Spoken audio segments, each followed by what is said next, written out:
How much did you say? What's that, Josh? I said, how much did you say? Oh, well, $1.75 is what I said, but you know me. Yes, Sam, I know you. Been in the family a long time, I suppose. Must have meant a good deal to your dear old mother, rest her soul. How much, I asked you? Of course, with you boys, it's a little different, but I want you to understand nothing would make me prouder than to do business with the Higbee family. Never mind that old maid business of yours. But I mean... well, what did I say? $2.50? Wasn't that what I said? Oh, sure, Josh. I'd be glad to pay you $3. $3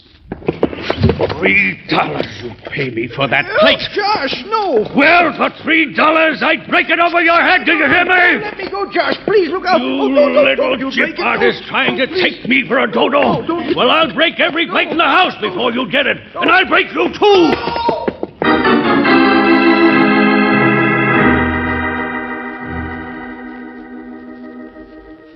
Dear Mr. Valentine, you've got to come to Higbee Corners before something terrible happens, before I'm ruined.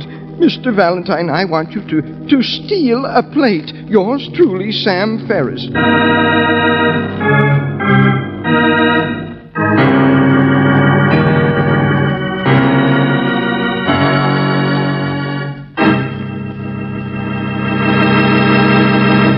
You are listening to Let George Do It. Our adventure will continue in just a moment. Now back to Let George Do It and George Valentine.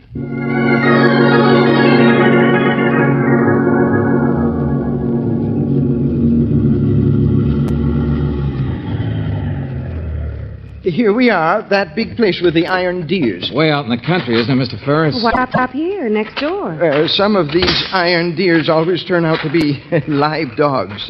What? Oh, but don't you worry none. They won't bother us if we walk on the gravel and make a lot of noise. That's what I always do. Now, wait a minute, not so fast. From what you said and from the looks of their house, these Higbee brothers practically own this part of the country, right? Josh thinks they do. Well, they have got a pile of money, I guess. And yet but... you told us he wanted to sell you a plate, of all things, to raise cash. Oh, well, it's a farm, you see. Josh wants a new tractor, that's all. And it makes sense. That house of theirs full of heirlooms they never even look at. But what kind of a plate? Early to bed, early to rise. That's what it said. A what?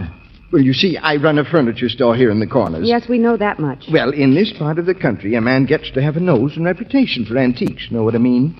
Well, some of them early chinaware, hand-painted, mottos and things on them, you know the type. My gosh, they can get me $200 apiece sometimes in the city. Only this one you looked at wasn't any good, huh? This one I looked at was a fake. Cheap imitation you could buy for $1.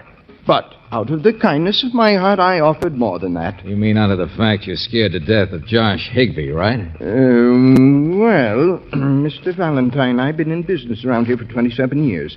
I got a standing, know what I mean? Well, so's Josh Higbee, but he's mean and vindictive, too. And once he starts after you, you might as well move out of here. He thinks that plate's worth $100 or more. I know it's not. But he's already telling people I'm a liar and not to be trusted, and they should take their antique business to somebody honest. And I suppose you want me to steal that plate so you can prove to people that it is a fake, right? You, won't do it, huh? What do you think? Well, of course, I didn't exactly mean steal like an ordinary thief. I know, but it seems to me that this whole thing is nothing but a tempest in a teapot anyway, so why don't George, wait. Somebody's coming. Oh, well, now, careful what you say. People can get killed in tempests, you know, and when Josh gets all riled up... Well, for the land's sake, Sam, what are you doing out here? Oh, it's you. You think it'd be anyone else? Saw you standing out here in my front lawn, finally thought I'd better either chase you away or ask you in.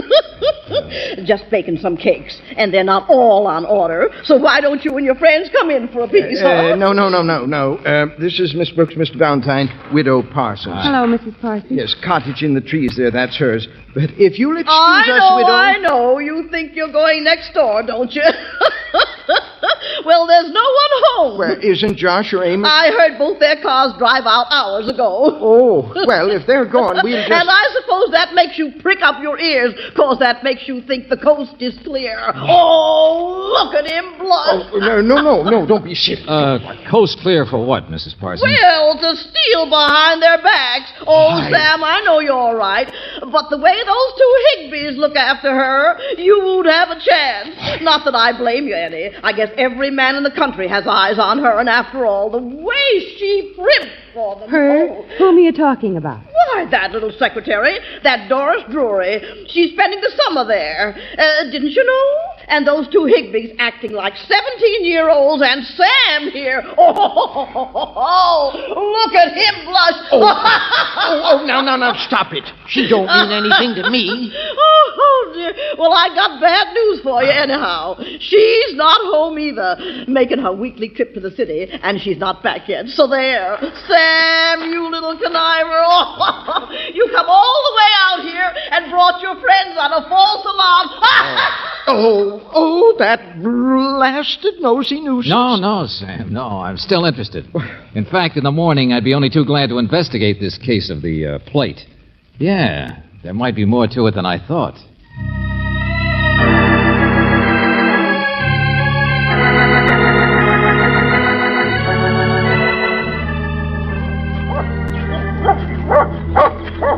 Well, the dog makes a lot of noise, doesn't he? Yeah. Uh-oh. Hello there. Good morning. What? You Mr. Higby? What? Oh, yes. What do you want? Well, this may sound a little silly, but I want to talk about a plate. Huh? Oh, from Sam. Oh, no. It's Joyce you want. I am Amos Higby. Oh. I don't know where my brother is. Please don't bother us now. I'm sorry. Oh, hey, wait a minute. My brother Joyce is a fine man. A fine man, you hear me? No.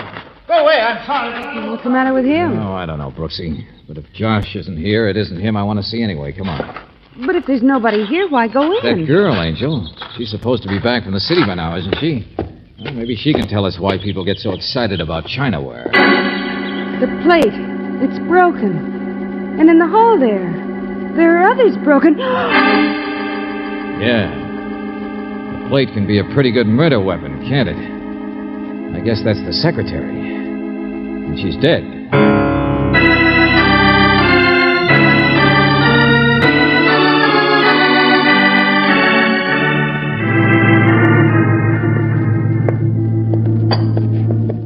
Now, take it easy, all of you. Nobody's upset but you, Sheriff. All right, hang it, I am upset. Why shouldn't I be? You, Pete. Yeah? Get those men out finding Josh Higby. Okay, What Sheriff. about Amos Higby? He was the one we saw coming out of the house, and the doctor says it didn't happen over an hour or two ago. Yes, sure. But he wouldn't hurt anybody, not Amos. Well, it was quite a fight, no matter how it happened.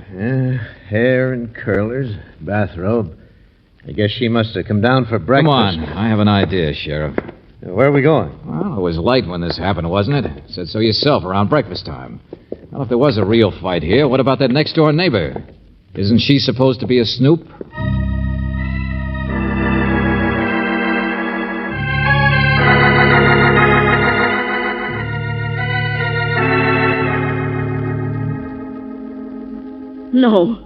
No, I didn't hear anything. But, Mrs. Parsons, are you sure? Honestly, it's too far to hear anything.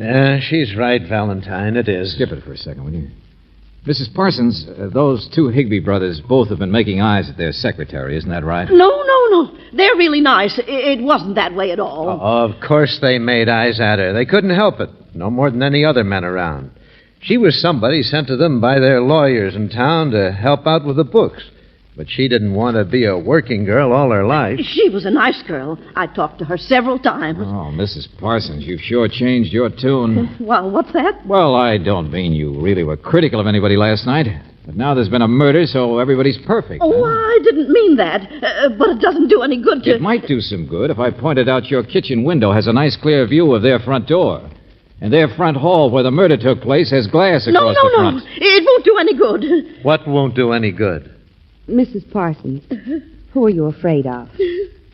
Oh, I don't know. I mean, oh, please. You saw it, didn't you? You saw who was in there with that girl. Leave me alone.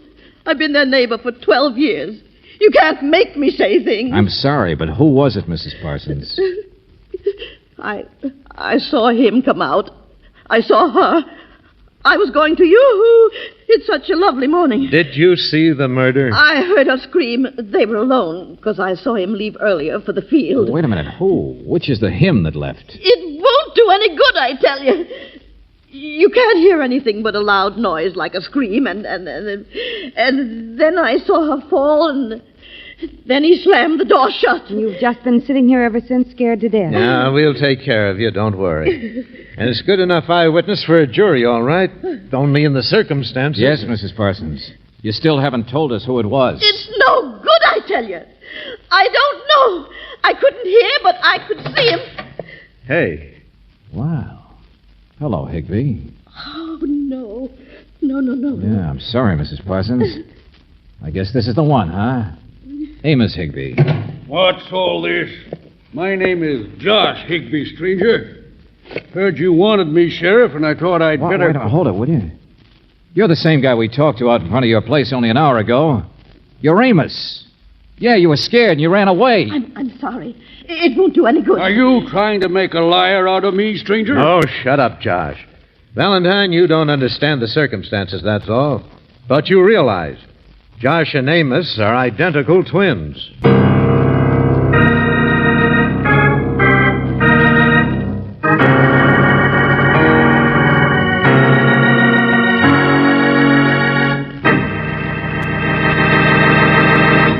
You are listening to Let George Do It. Our adventure will continue in just a moment.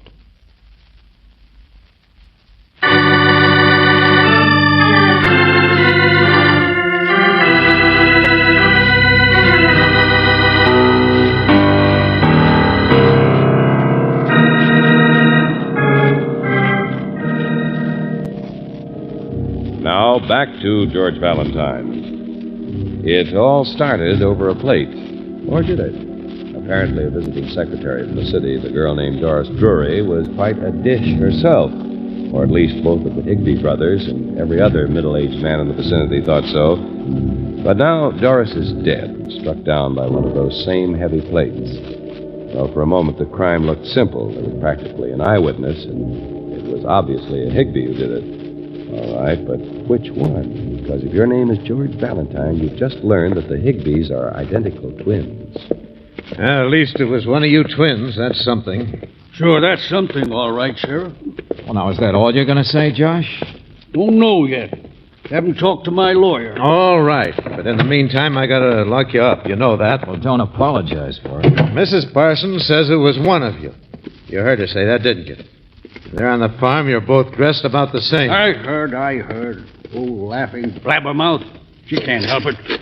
Should have sicked the dogs on her the first time she borrowed a cup of sugar. Oh, get in there. Don't see Amos anywhere. We'll get him, don't worry. Now, listen, Josh. I'll get your lawyer, but he's going to advise you the same as I am, that you should tell everything you remember about what happened. So. Be glad to. Well, pretty sore at this furniture guy, this Sam, about one of your family's heirlooms. A plate, I think he said. Sam's a liar. I'm no authority, but those plates, everything in the house is as good as... What's that got to do with it? Well, you see, Josh... Hold it, Sheriff. Let me, will you? Oh, nothing, Josh. But that girl, Doris, was certainly pretty. What? In love with Amos, I understand. What are you trying to do? Leave her out of it. Well, that's a little hard to do in the present situation. This is our town, not yours, mister. Because you'd been putting on the dog for her, too, isn't that right? Get him out of here before... In fact, you murdered her, didn't you? Why, you meddling... Josh! Well, you're quite a temper. Did you kill her, Josh? You still haven't told us anything. What time did you get up this morning, Josh? Usually out in the fields early, both of you. But which one was first? Oh, come on, Sheriff. Let him wait for his lawyer.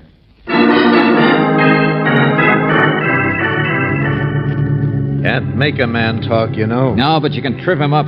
We'd better work fast before you get a permanent puzzle thrown in your lap. Hey, where are you going? To start at the beginning, where I came in, on a plate.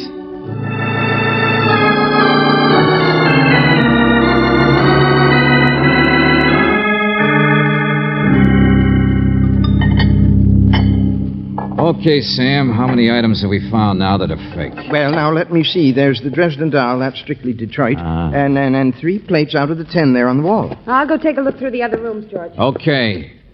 Now, let's stick to just the stuff we saw so far, Sam. That's all of it, I think. Plus the early to bed, early to rise. And that pair over there. What's the total value, I mean? Of the fakes?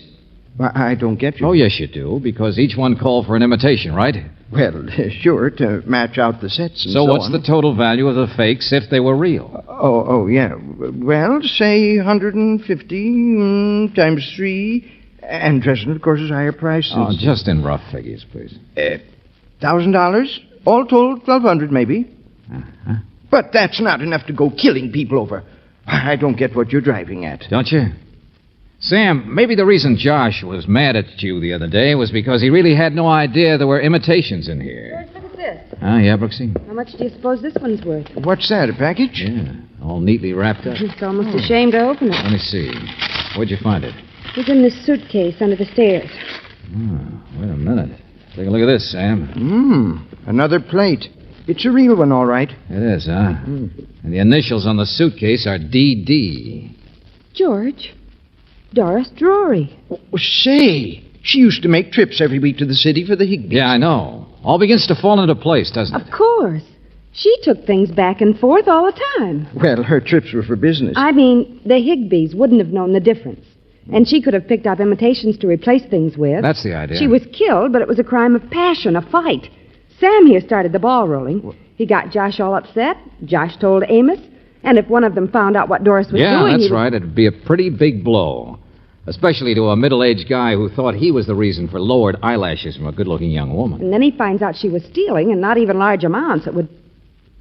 George, are the police all through here? What do you mean? Well, they were out of the house even before we came back, but just now I felt a draft behind me. Must be from the back hall. I'm getting out of here. Somebody's back there. I don't want any part of this. Listen. Come on. Be careful, Valentine. Why? There's only one person that can be. All right, Amos, come on. Get out of my way! Oh, no, you don't, Buster. Look out! Amos the gentle one, huh? Well, maybe this'll work. No, I don't know. Don't know what? Come on, what's your story gonna be? No, I won't tell you anything. But you were hiding here, and earlier you ran away. Your brother's already accused you of the murder, you know. What? What did you say? Sure, he said you No, were the one- no. I don't want to hear it. I won't tell you anything.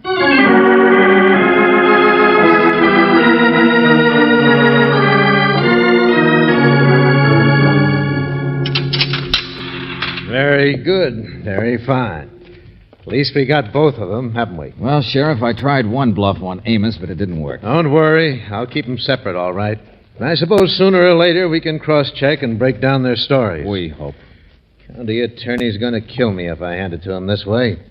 It's going to be one for King Solomon. Mm-hmm. Twins are identical in appearance. One of them committed murder.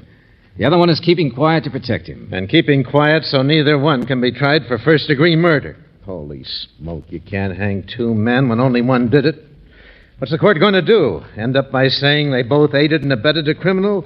Lawyers could argue till doomsday. Uh-huh. Hey, Sheriff, will you trust me? No. Oh, I don't know. What do you mean? I always wanted to play King Solomon. Why? Because he had 1,000 wives? No, never mind. Just give me those keys, will you? Give you what? Your cell keys. Then meet me back out at the Higbees. Don't worry, your Deputy Pete can tag me. Now, look, I want those guys kept apart.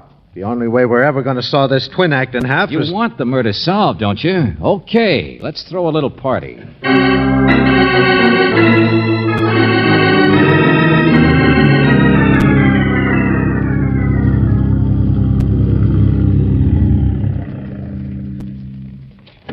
Sit here, Josh. I'll be right back. Why not? It's my own driveway, isn't it? Yeah, sure. Come on, Brooksy. George, are you sure you know what you're doing? I want to get Mrs. Parsons. I'll get her. You stay there and watch. Just a second. Hey, Pete. Yeah, right behind you, Mr. Valentine. Come on over here, please, will you? What about Amos here? I can't leave him alone. Come on, I said. Step on it. Well, okay. Guess the sheriff's in the house already, but... Hey, that's Sam over there. Yeah, both of you. Come on, step on it. George, you can't even see the cars from here, let alone the Higbees. Hey, listen. That was a car door. They're getting together. Say, look, I better... Stand still, will you? I know this is all against police practice, but there's a reason. Mr. Valentine? Yeah, Mrs. Parsons, over here. Come on out. I want you to take a look at something. I'm sorry, I got a job. Those two backstairs ran my tools to take. Hey, wait. They're handcuffed, aren't they? Oh, for the love of... Bring her over, Brooksy. George, no, look. The Higbees aren't in the car. Where are they? Hey, stop you guys! Sam. There's one of them after Sam. Oh, get away from me! Sheriff! George, help him! Hey, you!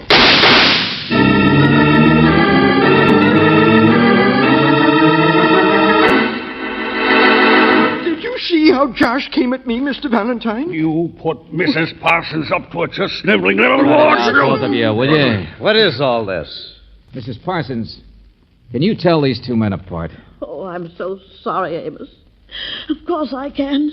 Josh, I didn't mean All right, to. now take it easy, please. I can tell them apart myself now. But you couldn't at a distance, I know that. Well, it's true. Josh may be a bit more aggressive than I am. Sure, Amos. And Josh jumped for Sam because Sam put Mrs. Parsons up to something. He what? Hey, now, looky here. But I think the boys will talk now, Sheriff. How about it, Josh? Did you mean, did I kill her? No, I didn't. I don't believe that. See what I mean, Sheriff? Easy way out of a riddle. How about you, Amos? She was a very sweet girl. Why would I kill her? Oh, I'm so glad. I told you I didn't want to say anything that... No, I still saw what I did. Sure. We're just as bad off as we were, Mrs. Parsons. But at least we know now that the Higbees kept quiet because they hadn't checked with each other yet. Now, wait a minute. Sam, get over there and stand beside them. Huh? You heard me. He's about our size. Now, Dolly, I know you've known us for years, but you could have been mistaken about us. Hold it, all of you, please. I'm afraid this is pretty simple. There were a couple of tip-offs. I didn't think they were strong enough, but I guess they are. Josh, your secretary made weekly trips to the city, didn't she? Huh? Well, that's right. You see, we got a lot of holdings and But investments. last night she came back from the city. So if she were stealing some of that authentic china, she'd scarcely wrap one up and leave it in her suitcase until next week's trip. Hey, that's right. In other words, somebody planted that there after the police left the house, so we'd think Doris was a thief.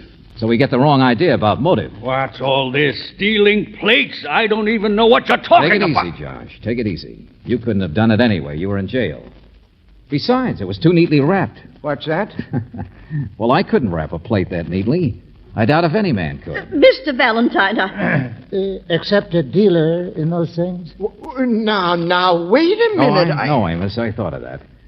But there's another clue. Same type. Mrs. Parsons, you bake cakes on order, don't you? So I guess you haven't too much money. She's all right, Mr. Valentine. And you've lived here for years, been in and out of the Higbee's house. You could have stolen a few things, couldn't you? Not much, but enough to help out. I saw somebody out the window. I was at my kitchen window. Nobody else out here but you and the Higbee brothers. So you grabbed at the straw of being a witness. I was And it might have honestly- worked, too. Only this was a real crime of passion, wasn't it? The pretty young thing from the city, sure, primping and getting all the eyes. She was awful. Oh, no, she wasn't. But the Higbees have a lot of money. And I guess she might have had her cap set for one of them. Anyway, she'd be rough competition for a middle-aged widow. No. Well, what happened? She decide you were a nuisance? She find out about the plates and threatened to tell the Higbees? No, she didn't. And she wasn't any good for them. Oh, cut it out, lady. The girl had come downstairs to talk to somebody. Josh and Amos always went out to work early. She came down in a bathrobe with curlers in her hair. Well, did you ever see a woman who was trying to make an impression come downstairs with curlers in her hair looking like a mop to meet a man?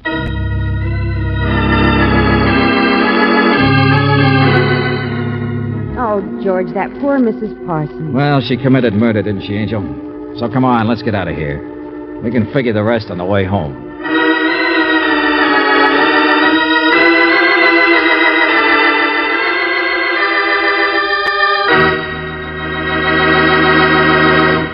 Back to the conclusion of our Let George Do It adventure in just a moment.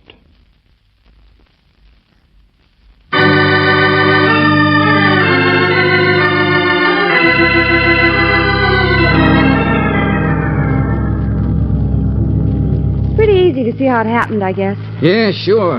Living next door for years and years. Probably considered the Higbee brothers her private property. Hoped to marry one of them. Then along came Alana Turner. The only thing I don't understand is why Mrs. Parsons would steal from them. Well, considered their property hers, too, I guess. Jumping on a gun on what she hoped for the future, maybe. Wasn't much through the years, but she Yeah, probably... she must have been panic-stricken when the girl found out about it. You know, George, sometimes you're very brilliant. All those feminine-type clues, wrapping packages, curlers and hair. That surprise you? Tell you a secret, Angel. I spent a good many years observing women. Imagine. Oh, but you should have caught on to that business. No, not I. I've spent all my time observing men. Oh. We ought to get together sometime. Now there, Fred. There's an observation.